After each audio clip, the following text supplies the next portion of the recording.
19º Congresso da ANEFAC, Barra Bonita, e o tema Economia Compartilhada. E agora com o palestrante que fez justamente o encerramento, que é o Arthur Igreja.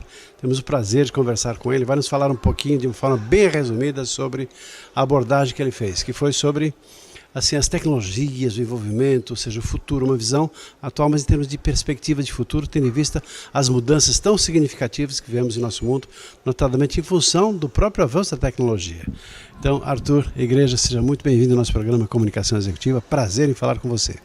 Muito obrigado, Reinaldo. E o resumo do que eu falei aqui hoje no evento é que a velocidade de mudança não para de aumentar. Então, se nós já estamos fascinados com o que está acontecendo, a tendência daqui para adiante é que seja ainda mais rápido. Então, até é complicado entender tudo isso. É uma onda puxada pela tecnologia, mudando a forma como nós trabalhamos, como nós fazemos negócios. E o objetivo do evento foi entender um pouco esse panorama e enxergar para onde tudo isso caminha. Mas certamente todas as profissões e todos os negócios serão profundamente transformados nos próximos 5 anos. Você nos deu lá na palestra magna de encerramento alguns exemplos, assim, algumas ideias de alguma coisa assim, muito assustadora, tendo em vista que, poxa vida, né, isso está acontecendo lá. Até que ponto que isso vai gerar um impacto para todos nós, não é? Parece que é uma coisa assim mais ampla em termos de negócios, mas parece que essa situação está muito mais próxima do que a gente. Você tem algum dos exemplos que você usou lá, só para, talvez, como você falou, quero assustá-los, quero envolvê-los, quero deixá-los assim, não dormindo direito no final de semana, em função justamente do impacto das informações que você trouxe.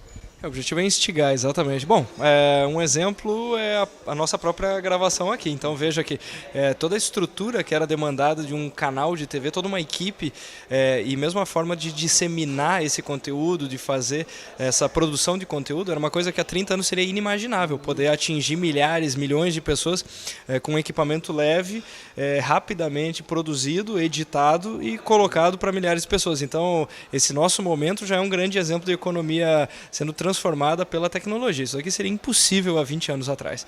E alguns exemplos do que eu dei chamam a atenção de plataformas, porque tudo isso parece que está acontecendo em outros países, e eu faço questão de mencionar esses exemplos brasileiros para dar essa conotação de que isso sim está do lado da sua casa.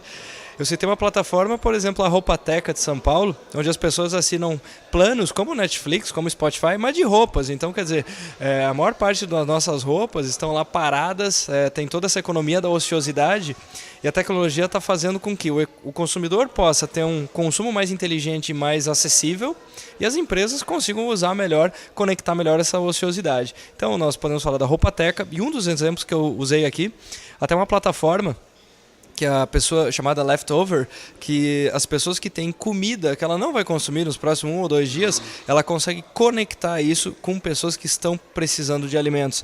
Então não é simplesmente sobre fazer mais negócio e ganhar mais dinheiro.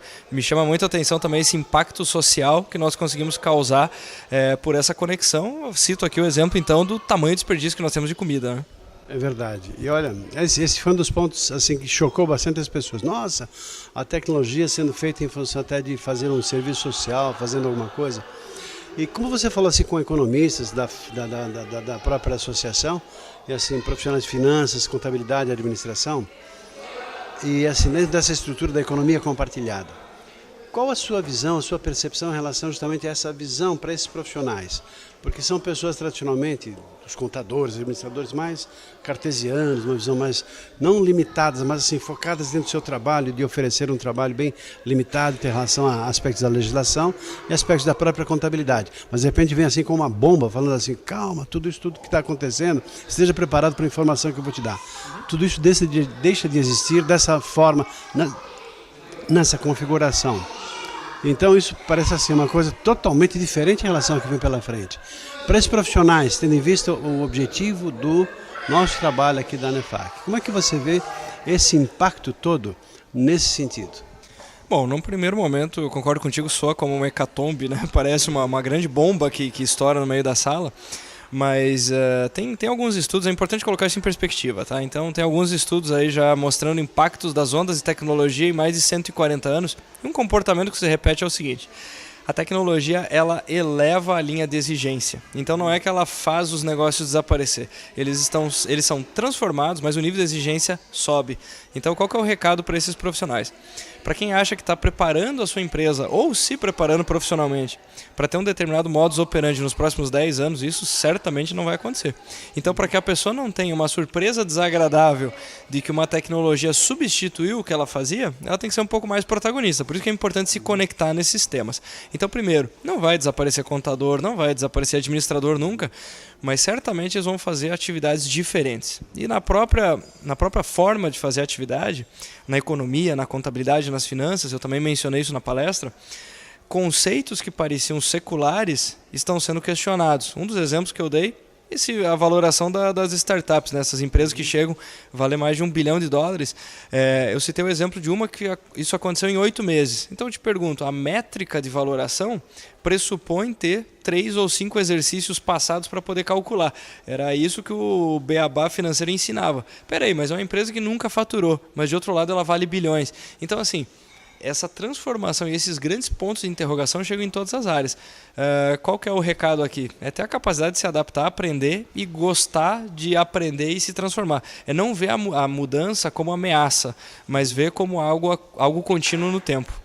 Gostei muito de uma parte que você falou, eu estava muito atento à sua palestra, assim, de que há uma situação irreversível. A questão não é eu vou aceitar ou não, a questão de acompanhar a onda e a partir daí saber enfrentar as situações. Nesse sentido, que comentário que você faz?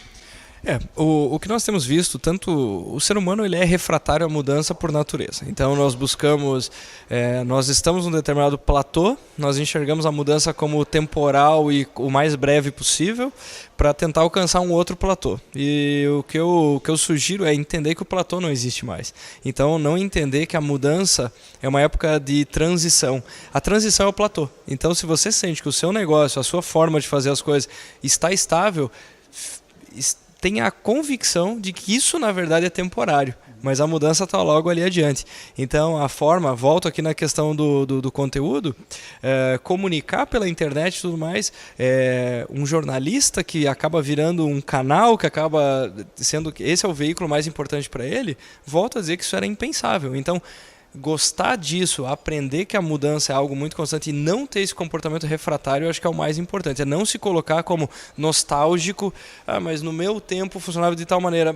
Mas é um tempo que não existe mais, então não temos como voltar até ele. Temos que viver nesse tempo e criar oportunidades nele. Bom, quero só ir para o finalzinho aqui da nossa entrevista, que é rápido também, considerando assim toda a própria tendência, mas que você falasse agora um pouco sobre você. Você é uma pessoa que hoje faz a diferença no mundo das pessoas, foi apresentado lá como anjo, uma pessoa que busca fazer investimentos, viaja pelo mundo, busca muitas informações e assim, você declarou lá a sua missão existencial. Eu penso que quando uma pessoa tem clareza sobre a sua missão, o seu propósito de vida, tudo fica mais fácil. E assim você canaliza tudo aquilo que você faz em função de fazer com que as pessoas sejam mais esclarecidas. Gostaria que você finalizasse dizendo um pouquinho sobre você e sobre a sua missão pessoal. Puxa, muito obrigado. É incrível ter essa oportunidade de poder falar um pouco disso. Então eu tenho como missão poder reduzir esse gap de cognição sobre o que está acontecendo. Então eu sou muito instigado, faço questionamentos como já foi citado, viajo absolutamente o tempo inteiro pelo mundo para poder não ficar para trás. Falar de inovação hoje, confesso que é um esporte radical, porque todo mundo está muito informado, todo mundo tem acesso a esses conteúdos.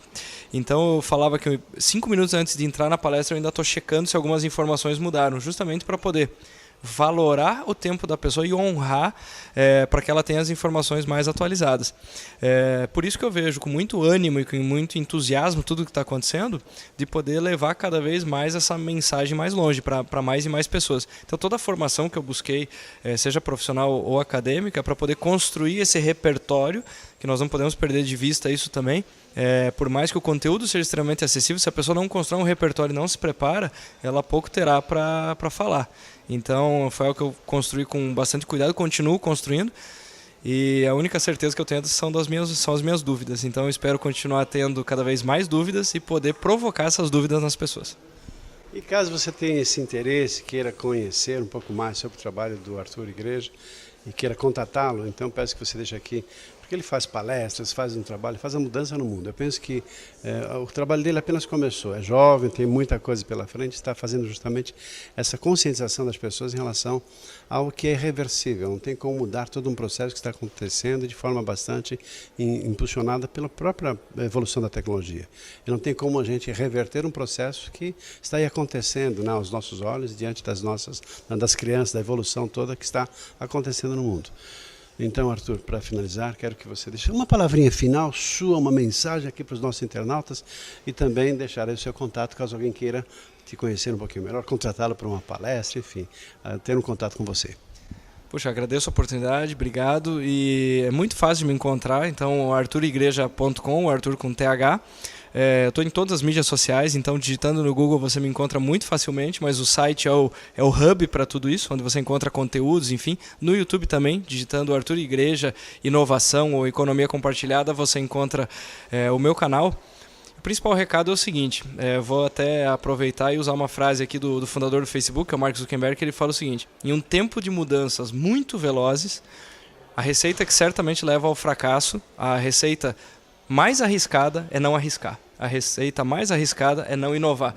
Então, evitar o risco é a coisa mais arriscada em um momento de transformações tão profundas. Obrigado. Muito agradecido, Arthur Igreja, participando do nosso programa Comunicação Executiva. Fica aí um abraço e até o próximo programa. Até lá.